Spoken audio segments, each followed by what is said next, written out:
গল্পটা শেষ থেকে শুরু করা যাক। কিছু মানুষ চলে গেলে শুধু সেই মানুষটা কিন্তু চলে যায় না, চলে যায় একটা সময়, একটা ভাষা, পৃথিবীটা যেন একটু বেশি নিঃশব্দ হয়ে যায়। কিন্তু রবীন্দ্রনাথের ক্ষেত্রে ব্যাপারটা একটু আলাদা।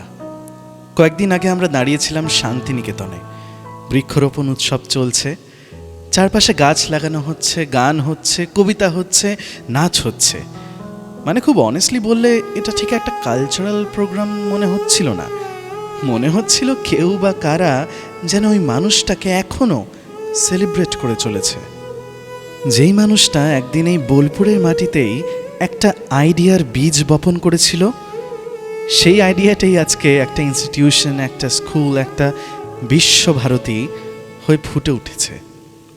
সেই একটা আইডিয়াই যেন আজকে একটা সমান্তরাল সভ্যতার সূচনা করেছে। এই সব কিছুর মাঝে কিন্তু একটা কথা আমরা খুব সহজেই ভুলে যাই। রবীন্দ্রনাথ এই শান্তিনিকেতন থেকে একদিন চলে গিয়েছিলেন শেষবার, এবং আর কিন্তু তিনি ফিরে আসেননি। আজ 2026 আমরা তার গান গাইছি, তার কবিতা পড়ছি, তার গানে নাচ করছি, তার তৈরি করা ক্যাম্পাসের মধ্যে দাঁড়িয়ে নিজেদের গল্প বলছি। কিন্তু 1941 জুলাই মাসে এই একই শান্তিনিকেতন ছিল একটা বিদায়ের সাক্ষী। 25 জুলাই 1941 একজন 80 বছরের মানুষ তার প্রিয় আশ্রমের দিকে একবার শেষবারের মতন তাকিয়েছিলেন। রওনা দিয়েছিলেন বোলপুর স্টেশনের উদ্দেশ্যে, কলকাতায় চিকিৎসা করাতে। কিন্তু সেই যাত্রার ডেস্টিনেশন হয়তো কলকাতাই ছিল, কিন্তু তার শেষটা কিন্তু অন্য কোথাও। সকালটা ছিল অন্যরকম। 25 জুলাই 1941। রবীন্দ্রনাথ তখন 80 বছরের। শরীর বহুদিন ধরেই ভালো যাচ্ছিল না, প্রায় প্রতিদিন জ্বর, খাওয়া কমে গিয়েছিল। আর তার ইউরিনারি প্রবলেমটা এমন একটা জায়গায় পৌঁছেছে যেখানে ডাক্তারদের কাছে আর অপেক্ষা করার খুব বেশি স্কোপ ছিল না। কলকাতায় নিয়ে গিয়ে সার্জারি করানোর সিদ্ধান্ত প্রায় চূড়ান্ত তখন। কিন্তু রবীন্দ্রনাথ যেতে চাইছিলেন না, কারণ কলকাতা যাওয়াটা তার কাছে শুধু চিকিৎসার একটা জার্নি ছিল না, এটা ছিল তার কাছে নিজের পৃথিবী থেকে সাময়িক বিচ্ছেদ। সেদিন খুব ভোরে উদয়ন বাড়ির দোতলার পূর্বমুখী জানালার পাশে বসেছিলেন তিনি। সামনে তার নিজের শান্তিনিকেতন, যে জায়গাটা তার জীবনের শেষ কয়েক দশককে শুধু আশ্রয় দেয়নি, তার স্বপ্নকে একটা বাস্তবিক রূপ দিয়েছিল। কিন্তু বাইরে তখন সবাই জানে গুরুদেবকে নিয়ে যাওয়া হবে কলকাতায় চিকিৎসার জন্য। খবর ছড়িয়ে পড়েছিল শান্তিনিকেতন, বোলপুর, শ্রীনিকেতন এবং আশপাশের গ্রামগুলিতেও। ছাত্র, শিক্ষক, কর্মী, আশ্রমিক, সাধারণ মানুষ সবাই যেন বুঝতে পারছিল আজকের সকালটা সাধারণ কোনো সকাল নয়। উদয়ন বাড়ির সামনে মানুষ দাঁড়িয়েছিল, কেউ কথা বলছিল না, কেউ হয়তো প্রার্থনাই করছিল শুধু, আর কেউ গাইছিল।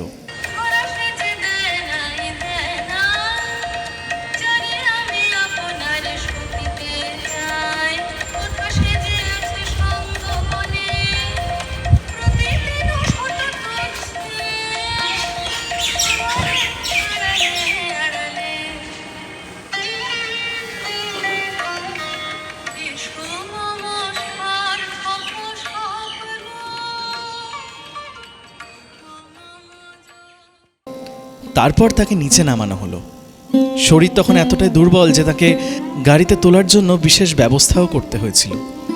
চোখে একটা কালো চশমা, হয়তো শুধু রোদ থেকে বাঁচার জন্য নয়, সেটা হয়তো চোখের জল লুকানোর জন্য, আমরা জানি না।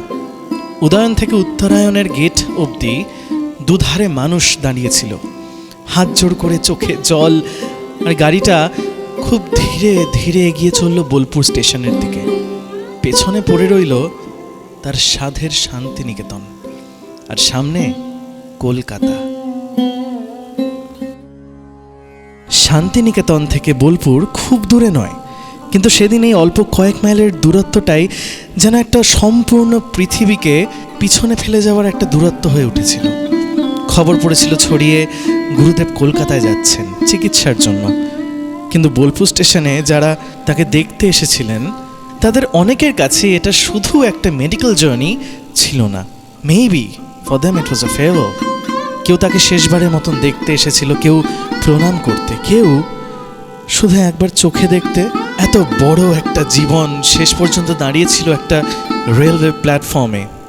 একটা মানুষ, কয়েকটা সুটকেস, একটা রেলওয়ে ক্যারেজ, আর অসংখ্য চোখ যারা তাকে যেতে দেখেছিল। রবীন্দ্রনাথের রেলওয়ের সঙ্গে সম্পর্কটা অবশ্য সেদিন শুরু হয়নি। মাত্র 11 বছর বয়সে তিনি প্রথম ট্রেনে উঠেছিলেন, সেটাও হাওড়া থেকে বোলপুর হলেও তার জীবনের শেষ ট্রেন জার্নিটাও কিন্তু জাস্ট উল্টো, বোলপুর থেকে হাওড়া। একটা অদ্ভুত ফুল সার্কেল মোমেন্ট। এই কামরাটার ভেতর একজন মানুষ কলকাতার দিকে যাচ্ছিলেন, কিন্তু জানলার বাইরে যে পৃথিবীটা পিছিয়ে যাচ্ছিল সেটা শুধু একটা ল্যান্ডস্কেপ বোধহয় ছিল না, সেটা ছিল তার পরিচিত জীবন, তার নিজের তৈরি করা, বহু লোককে উপহার দেওয়া তার নিজের একটা জীবন। রেলগাড়ির কামরায় হঠাৎ দেখা, ভাবিনি সম্ভব হবে কোনো দিন। আগে ওকে বারবার দেখেছি লাল রঙের শাড়িতে, ডালিম ফুলের মতো রাঙা।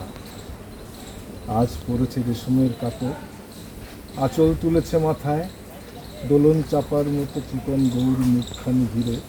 মনে হলো কালো রঙে একটা গভীর দূরত্ব ঘনিয়ে নিয়েছে নিজের চারদিকে। এই কবিতাটা না, এটা তার শেষ যাত্রার কথা নয়, কিন্তু সেই মুহূর্তে এই লাইনগুলো শুনলে অদ্ভুতভাবে মনে হয় কিছু কিছু বিদায় শেষ হয়ে গেলেও পুরোপুরি শেষ হয় না। 25শে জুলাই ট্রেনটা বোলপুর ছেড়ে হাওড়ার দিকে এগিয়ে গেল, আর সেই সঙ্গে শান্তিনিকেতন থেকে রবীন্দ্রনাথের শেষ যাত্রা শুরু হলো।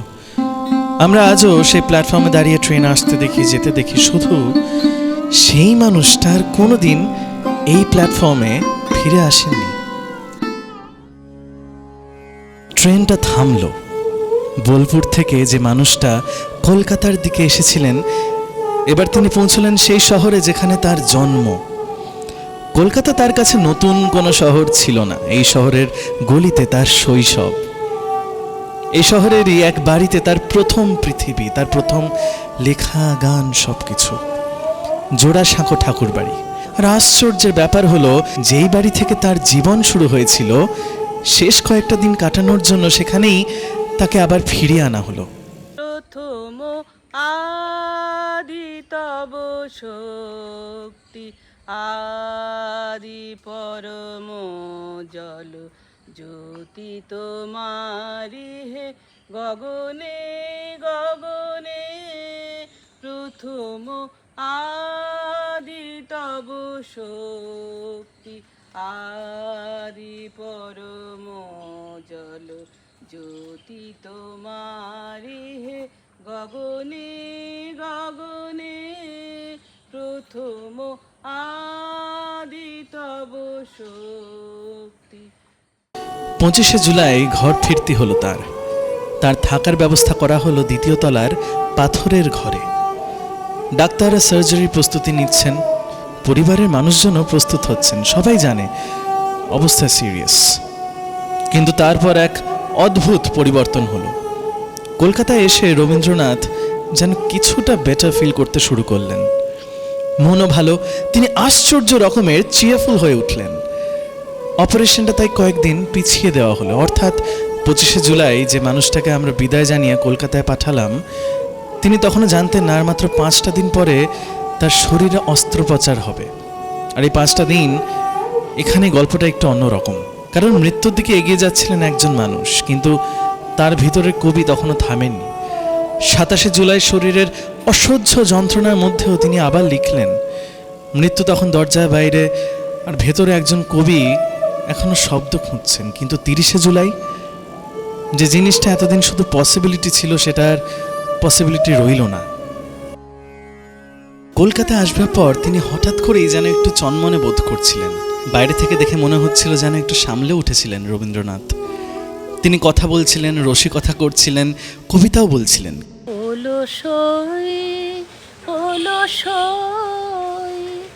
আমার ইচ্ছা করে তোদের মতন মনের কথা কই। অলসই আমার ইচ্ছা করে তোদের মতন মনের কথা কই। ছড়িয়ে দিয়ে পাদুখানি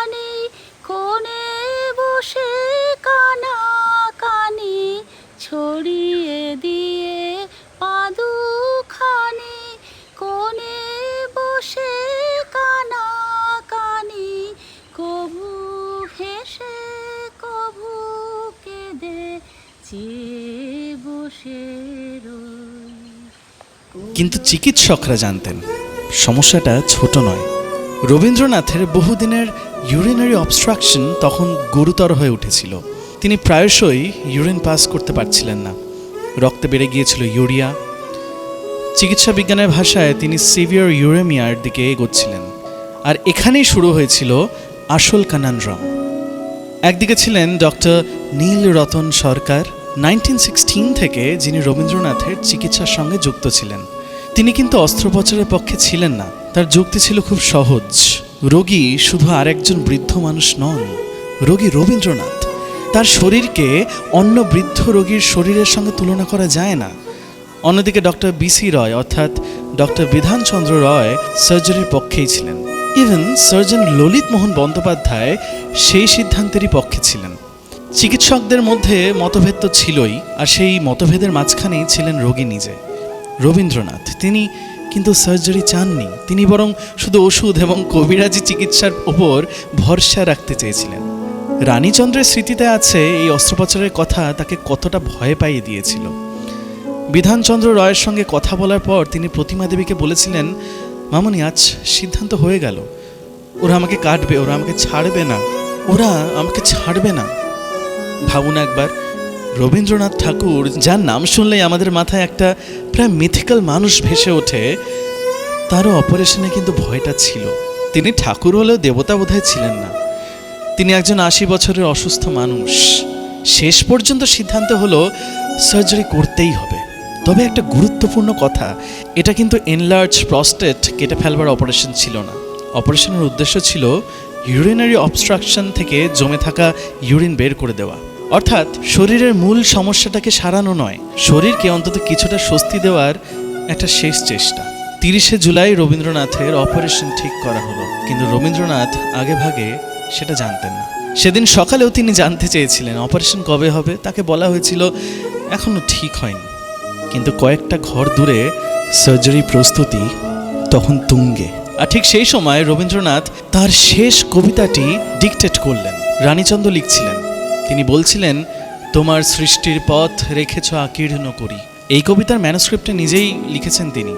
জোড়াসাঁকো, কলকাতা, 30শে জুলাই 1941 সকাল 9:30। আর এখানেই ইতিহাসের একটা খুব বড় ভুল ভেঙে যায়। অনেকে ভাবেন এই কবিতাটি তিনি মৃত্যুর কয়েক মিনিট আগেই লিখেছিলেন, তা নয়। এই লেখাটা হয়েছিল সম্পূর্ণ অপারেশনের কয়েক ঘন্টা আগে। তিনি তখনও জানতেন না এটাই তার শেষ কবিতা হয়ে থাকবে। বরং স্মৃতিচারণ থেকে জানা যায় তিনি পরে কবিতাটি সংশোধন করবেন এমন প্রত্যাশাই ছিল। তারপর সকাল 10টার দিকে প্রতিমা দেবীর কাছে একটা চিঠি লিখিয়ে নিলেন তিনি। প্রতিমা তখন অসুস্থ হয়ে শান্তিনিকেতনেই ছিলেন। রবীন্দ্রনাথ নিজে লিখতে পারছিলেন না, রানীচন্দ্র লিখলেন। আর চিঠির শেষে কাঁপা হাতে রবীন্দ্রনাথ নিজের সিগনেচার করলেন, বাবা মশায়। এটাই ছিল তার শেষ স্বাক্ষর, এটাই ছিল শেষবার তিনি নিজের হাতে কলম ধরেছিলেন। তারপর ললিত মোহন বন্দ্যোপাধ্যায় এলেন। তিনি এমনভাবে বললেন যেন ব্যাপারটা খুব স্বাভাবিক, সহজ, সহজাত। আজকের দিনটা অপারেশনের জন্য ভালো, আজই করে ফেলি। রবীন্দ্রনাথ তখন বললেন আজই। তারপর কিছুক্ষণ চুপ করে থেকে রাজি হলেন তিনি। বললেন তা ভালো, এরকম হঠাৎ যাওয়াই ভালো। সকাল 11টা স্ট্রেচারে করে তাকে অপারেশন টেবিলে নিয়ে যাওয়া হলো। 11:20 দিকে সকালে অপারেশন শুরু হয়। ব্যবহার করা হয় লোকাল অ্যানাস্থেশিয়া, অর্থাৎ তিনি পুরোপুরি আনকনশিয়াস ছিলেন না। তারপরে তিনি নিজের কথায় জানান ব্যথা তিনি অনুভব করেছিলেন, এতটাই যে তিনি কাঁদতে কাঁদতে কিন্তু জানিয়েও ছিলেন সেই কথা। ডাক্তার তাকে বলেছিলেন কিছুই লাগবে না, কিন্তু তার কিন্তু কষ্ট হয়েছিল। তবু অপারেশনের সময় তিনি চিৎকার করেননি। ঠোঁট চেপে চোখ বন্ধ করে নিজের আর্তনাদটাও আটকে রেখেছিলেন তিনি। প্রায় 30 মিনিটের মধ্যে শেষ হলো সার্জারি। তাকে আবার ফিরেও আনা হলো। চারপাশে তখন উদ্বিগ্ন মুখ। আর সেই মানুষটা যিনি কয়েক মিনিট আগে সার্জারি সহ্য করেছেন, তিনি আবার পরিবেশটা হালকা করার চেষ্টা করলেন। হেসে বললেন, খুব মজা না? কিন্তু এই হাসিটাই ছিল শেষ বড় আয়রানি। কারণ সার্জারির পর রবীন্দ্রনাথ আর সুস্থ হয়ে উঠলেন না, বরং সেখান থেকে শুরু হলো তার জীবনের শেষ কয়েকটা দিন।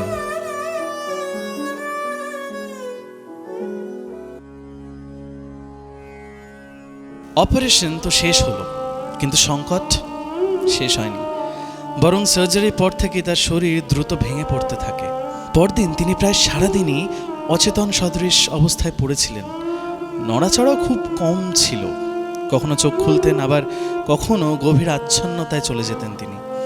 ব্যথা ছিল, দুর্বলতা ছিল, আর ইউরিনারি ইলনেসের মূল সংকট তখনও শরীরের ভিতরেই। এটা একটা সার্জারি করে শেষ হয়ে যাবার গল্প হয়তো ছিল না, কারণ সার্জারি শুধু ইউরিনের পথ খুলে দেওয়ার চেষ্টা করেছিল। মূল অসুস্থতা তখনও তার শরীরের সঙ্গে লড়ছিল।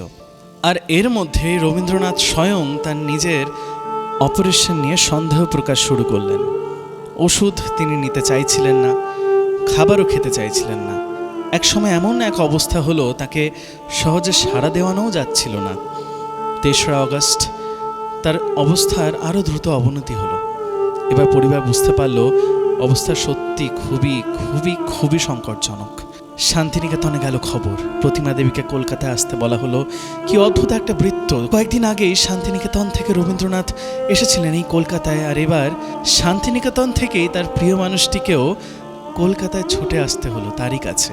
যা কিছু জীর্ণ আমার, দীর্ণ আমার জীবন হারা, যা কিছু জীর্ণ আমার, দীর্ণ আমার জীবন হারা, তাহারি স্তরে স্তরে পলুক ঝরে সুরের ধারা, তাহারি স্তরে স্তরে পলুক ঝরে সুরের ধারা, নিশিদিন এই জীবনের তৃষার পরে বুকের পরে শ্রাবণের ধারার মতো পলুক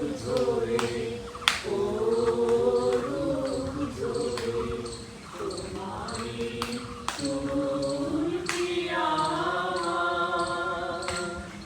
মুখের পরে বুকের পরে শ্রাবণের ধারার মতো পলুক ঝরে পলুক ঝরে। 4th অগস্ট হঠাৎ একটা ছোট্ট পরিবর্তন হলো।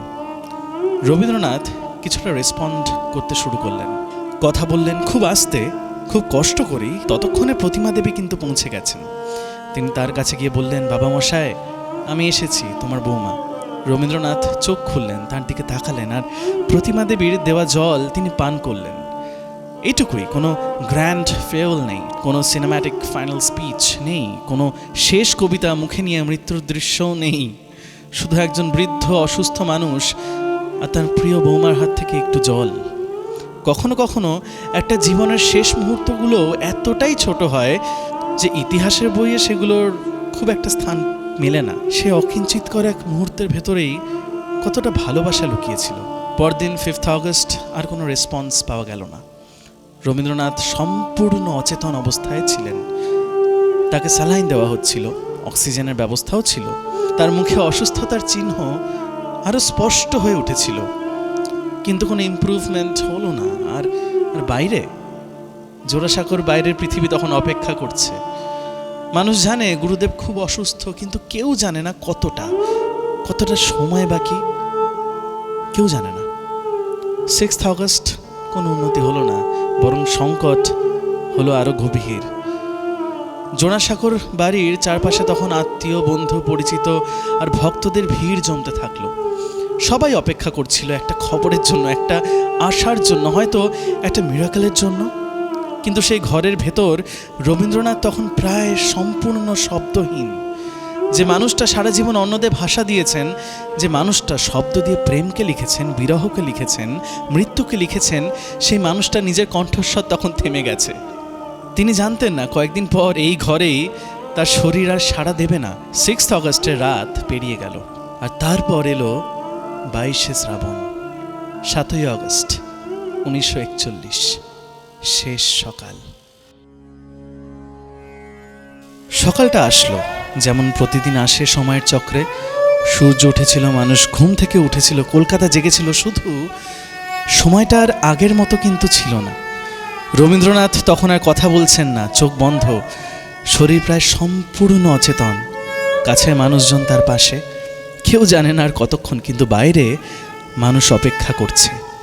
কেউ বাড়ির ভেতরে খবর জানে না, কেউ শুধু জানে গুরুদেব খুব অসুস্থ, কেউ প্রার্থনা করছে, কেউ চুপ করে বসে আছে, কেউ হয়তো বিশ্বাসই করতে পারছে না এমন একজন মানুষও চলে যেতে পারেন। অপেক্ষা, চারিদিকে শুধু অপেক্ষা।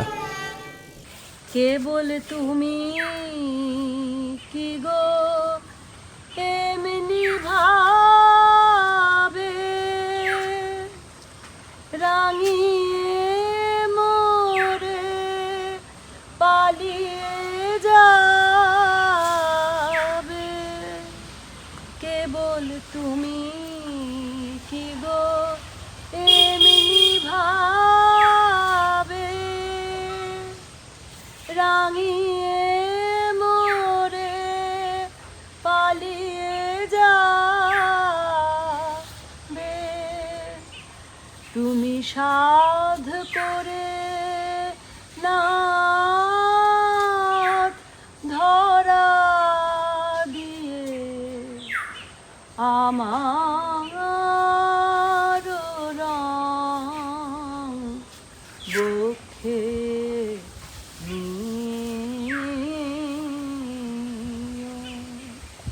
ওই হৃদ কমলে রাঙা রেণু রাঙাবে ওই উত্তরে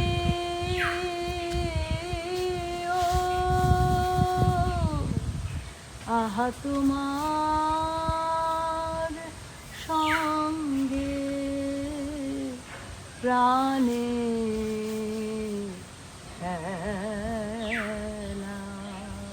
দুপুর 12:10। রবীন্দ্রনাথ ঠাকুরের শ্বাস থেমে গেল। 80 বছর 3 মাসের একটা জীবন থেমে গেল।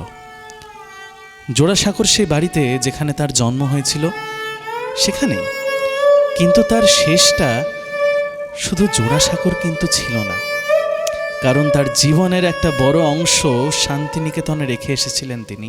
যেই জায়গা থেকে 25শে জুলাই তাকে বিদায় জানানো হয়েছিল, সেই শান্তিনিকেতন কয়েকদিন পর শুধু একটা খবর পেল যে গুরুদেব আর নেই।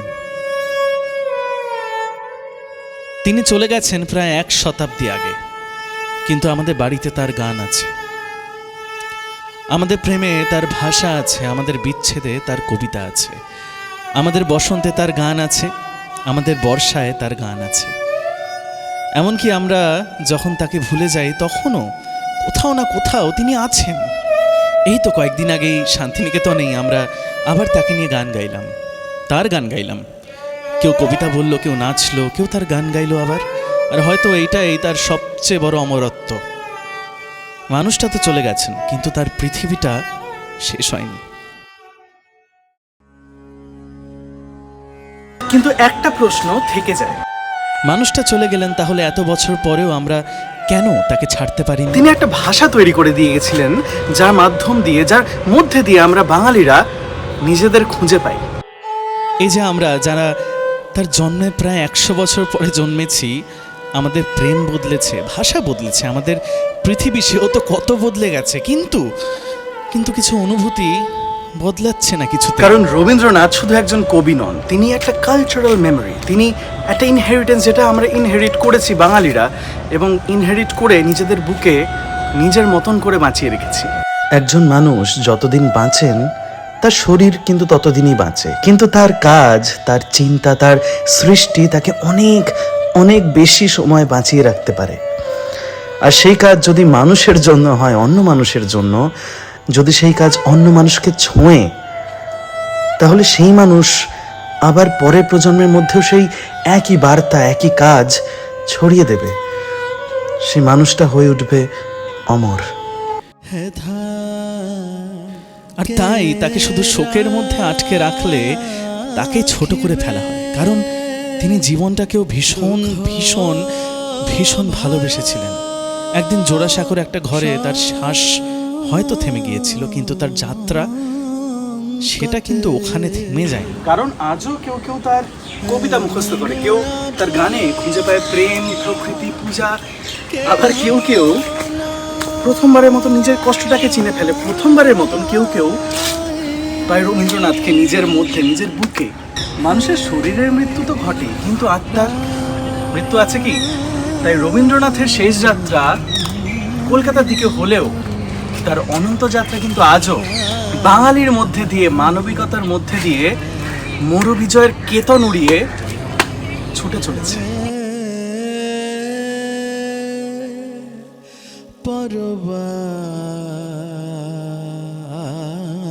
পরবাসে রবে কে। তবু মনে রেখো, ও তবু মনে রেখো, যদি দূরে যাই চলে, তবু মনে রেখো, যদি পুরাতন প্রেম ঢাকা পড়ে যায়, নব প্রেম জালে মনে রেখো, ও তবু মনে রেখো, যদি থাকি কাছাকাছি, দেখিতে না পাও ছায়ার মতো, আছি না আছি মনে রেখো, ও তবু মনে রেখো, যদি জল আসে আখি পাতে, যদি জল আসে আখি পাতে, একদিন যদি খেলা থেমে যায় মধুরাতে, তবু মনে রেখো, একদিন যদি বাধা পড়ে কাজে শারদ প্রাতে, মনে রেখো, যদি পড়িয়া মনে ছল ছল জল নাই দেখা দেয় নয়ন কোণে, তবু মনে রেখো, তবু মনে রেখো, যদি জল আসে আঁখি পাতে, একদিন যদি খেলা থেমে যায় মধুরাতে, তবু মনে রেখো, একদিন যদি বাধা পড়ে কাজে শারদ প্রাতে, মনে রেখো, যদি পড়িয়া মনে ছল ছল জল নাই দেখা দেয় নয়ন কোণে, তো মনে রেখো।